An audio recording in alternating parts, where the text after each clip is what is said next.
Expanding on the process of conducting a Data Protection Impact Assessment, DPIA, under the GDPR, it's important to delve deeper into each step to ensure a comprehensive understanding and execution.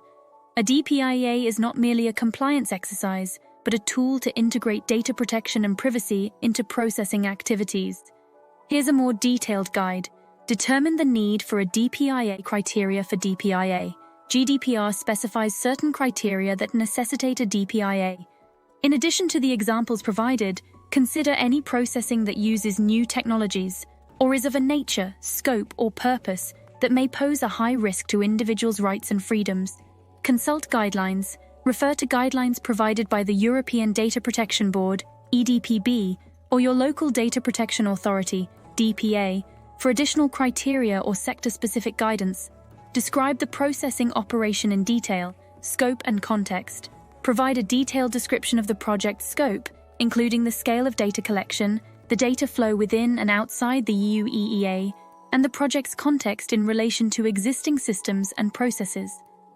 Data categories and processing purposes. List the categories of personal data processed, specifying the source of the data, the purpose of processing for each category, and the legal basis for processing under GDPR. Assess necessity and proportionality justification for processing. Clearly articulate why each category of personal data is necessary for the specified purpose. Examine alternatives that may achieve the same objectives with less risk to data subjects. Data minimization checks. Evaluate the data collection processes to ensure that only data that is strictly necessary for the specified purposes is collected. Conduct a thorough risk assessment. Identify risks. Use a structured approach to identify potential threats to the rights and freedoms of data subjects, considering both internal and external risk factors. Risk analysis. For each identified risk, analyze its likelihood and potential impact on data subjects. Consider both quantitative and qualitative aspects to prioritize the risks. Vulnerable data subjects. Pay special attention to processing operations that affect vulnerable data subjects, such as children, the elderly, or individuals at risk of discrimination. Engage with stakeholders. Internal consultation.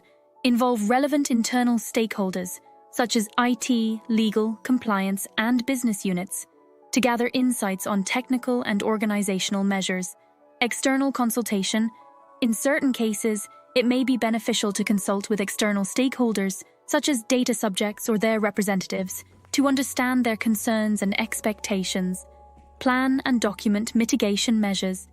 Mitigation strategies. For each high-risk finding, develop a strategy to mitigate the risk. This could include technical measures like encryption, pseudonymization, or implementing strict access controls, as well as organizational measures such as staff training or policy adjustments. Documentation.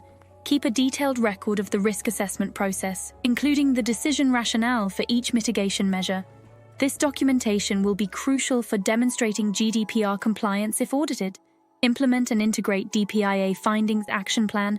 Develop an action plan to implement the DPIA's findings, assigning responsibilities and timelines for each mitigation measure.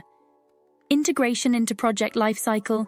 Ensure that data protection measures are integrated into the project lifecycle, from design to deployment and beyond. Continuous monitoring and review. Regular reviews.